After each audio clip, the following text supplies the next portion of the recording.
Thursday afternoon chat. Your favorite artists with Jayar. All right, ladies and gentlemen, if you could please put your hands together unless you're driving. For, I think on our playlist, one of the bands that I have known longer than anybody, Building 429.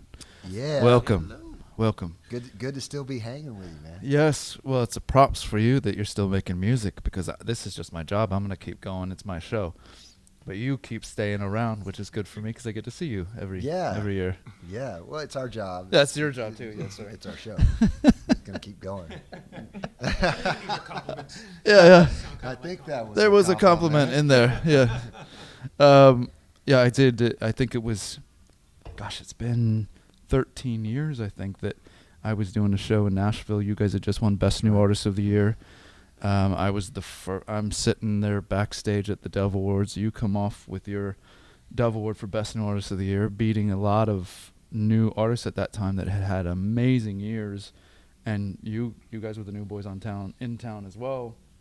But you won that award, which was awesome. And I was right there waiting with open arms. Right next to the 700 Club, I think was the booth next to me. You were, I do. So you had this irreverent Christian syndicated show next to Pat Robertson's 700 Club booth. And nobody knew who we were. Nobody knew who I was. Yeah, that's right. We were all new at this. We were all new. But it's funny, I have a similar bond with the Afters because I think they won the year. We were the one. Yeah, I remember that was really cool. We handed them the New Artist of the Year thing, and then they did some weird break right in the middle of it. And I walked over to Josh, and right before he went to give his thank yous, I said to him, hey, think now, don't forget your wives' names, right? And when he came off stage, he was like, dude, I'm so glad you said that because I did not think about that. And when you said it, I was like, oh my gosh, I got to remember their names. Yeah. So that was a good time in music. The year before us, I believe it was Jeremy. No, Todd Agnew. The year before that, it was Jeremy Camp. So Jeremy Camp, Todd Agnew, us, and then the Afters. Well, it's pretty cool that I still am doing interviews with you guys and the Afters all these years later. So very cool. You guys have been together with this current crew for a long time. And there's some artists like, say, a Jeremy Camp or a solo or a Matthew West that they pretty much have to worry about themselves. When do I want to go to sound check? What do I want to write? So on and so forth. They don't have to be careful. Yeah. They're all prima donnas. But you have less people to have to think about. And so, especially for you guys, we were talking earlier about 12, 13, 14 years being together. What are the toughest parts for you of having the multiple moving parts of having a band that maybe a Matthew West does not have to worry about? And how do you make it the longevity-wise? That's a great question. They can all answer this for themselves. I think we all probably have a little bit different, but different answers. But what I would guess is that this band is kind of a exercise in giving up control, and it's what you see is that when the band operates best is when we're being selfless. And you see that when it starts falling apart is when we get really selfish. And so there are a lot of different ways to say this, but I actually believe that if I wasn't in a band with these guys, I'd probably be a jerk. I'd be a self-centered, just awful person to deal with. And I've spent all these years kind of that whole idea that iron sharpens iron. I mean, these guys have been, beating the mess out of me all these years, and I've been doing the same thing to them. And I think that that's why we've been able to stay together so long, is that we've been willing to allow that kind of process to happen. Is that? Yeah, that's good. And we also, we know each other's strengths and weaknesses like really well now after doing this so many years, and we respect that out of each other. That's right. And we don't try to like step on anybody's toes when we know that's his strength or that's not his strength. So let me step up here. So yeah, just after doing this 14 years together, it's kind of like we know each other really well, and we know our strengths and weaknesses, and we respect each other in that. Yeah, and we genuinely like hanging out together. Like yesterday, for example, yesterday on the flight here, we were sitting, all three of us sat in the same chairs, and the Afters are coming through. They're like, man, you guys are always that band. It's like, I'm glad to know that we're not the only ones. Jordan, and when I came he took a today. Picture. Yeah, he said the same thing. He said, oh, you're the lone wolf, huh? And I said, yeah, I came in separate. And he goes, oh, all your bandmates were all sitting together. He's like, it was cute. We still like each other. Yeah, we like to hang out. So. Yeah. There's a phrase that I've used through the years to describe my relationship with like my father and my mom. I've said I choose to love them for who they are, and not hate them for who they can never be. Yeah. And I think that's just the reality. These guys love me for who I am, and they don't hold it against me when I'm just not able to be a different person. And so, yeah, I totally agree with that. Or late all the time. Or late all the time. Yeah. Or disorganized all the time. Yeah, all those things that drive people crazy. They're great. A lot of grace, man. Yeah. You guys have spent many, many years with your bed is on a moving vehicle. And the road, we know all the challenges of the road. We talked about that a lot when I have you on. But on the flip side of that, when you guys get home, I'm going to take seeing your wife and seeing your kids off the table. But when that suitcase hits the ground and you actually walk in, what is the first kind of, oh, thank the Lord, I'm here, I'm off the road right now. Wife and kids would be just too easy. That would be. That's Yeah. kind of a given. So. Well, hopefully. I know for me lately, it's I haven't really had that luxury. I get home and it's like time to cut the grass. It's kind of like This was supposed to be a positive thing yeah. about getting. No, man, I don't know. I think I'll sit out on my deck and just enjoy the yard and just enjoy just hanging out at home. Maybe grab some coffee and just chill, man. I mean, it's I enjoy it, just relaxing. I feel like one of the things that maybe drives my wife crazy is I take some part of what I do on the road is I do have a process, right? My suitcase has the same things in it, and one of my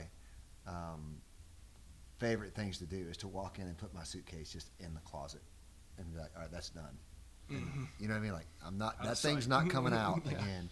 Of course, it'll be 4 hours before I'm supposed to leave again, and I'll be like, oh my gosh, I never unpacked my suitcase. But it's easy because everything that was in there last time is going to be in there again. But they're dirty. Okay. I wash it, dry it, put it right back where it came from, and that's, go back out. That's hilarious because I do the kind of the exact opposite. Yeah, like, he probably even washes it. Even if I get home at like 3 a.m, like I get home, I cannot relax until I've unpacked my suitcase. I'm the exact And I same. put all the dirty clothes in the same thing, pack my suitcase up, and like unpack totally. Yeah. And then I can finally relax. I won't even say hi to my wife until that bag has been emptied. Right. Once that bag's empty, I go, hey guys, I'm home.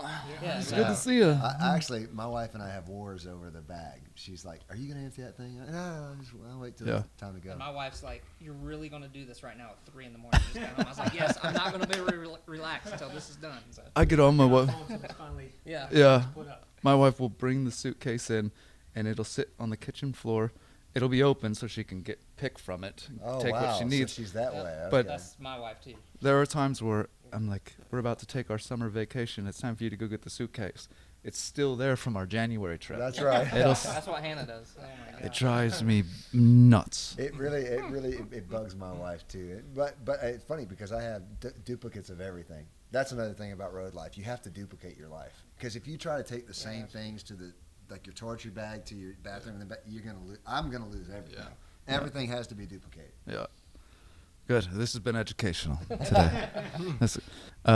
If you could church plant, I guess everybody can answer this. If you could church plant anywhere in the country outside of the South, because the South is sort of it's almost too easy to pick a southern town because everybody feels like they're already a Christian. I know that's not true. Maybe that's why everybody picks southern towns. Right. Churches. Yeah. So Don't air that. where in the country, if you pulled a Matt Redman, and you're just gonna go set up from, buying the land to everything. I would pick some sleepy, like some little town up in Alaska that you have to like fly into, like one of those little villages, and just plant a church out there and like help develop the community and all that. That would be cool. I would love to do that. So you're saying there are people there? There are. to I mean, spread out. Okay. But yeah. It's a ministry to bears. Don't forget to pay your tithe to me. Ethel, I'm watching you. Mine would definitely be, it might be kind of lame, but it would definitely be Hawaii. So, I've only been there once, but I fell in love with it, and And they need the Lord. I love the beach. They do. Yeah. Too, so. That wouldn't be bad. Hawaii. Definitely the small, like somewhere near like mountains and stuff, but the small town thing. And we've been to these kind of towns. I can't remember the names, but we've been to these towns where you roll in and, I mean, it's got one stoplight and that kind of thing. But it's just like you have nature and just a cool vibe. Yeah. Yeah. I think the first thought that went through my head, I don't know why, was Philadelphia, and I think maybe, I don't know, I really can't tell you why, except that it's actually been something I've thought about before, and I'm not saying that I'm going to do it, Right. but something about that area, people need Jesus, and I do actually love the history that's yeah. in that area. There's so much for you to do and to see, and so many people that, so, Yeah. and those Eagles fans, they Yeah. need Jesus, man. Yes, they do. This could, you can go two ways with this. You can take, because I think I would be a simple life. I would love to just shepherd a small town full of parishioners, just living and working.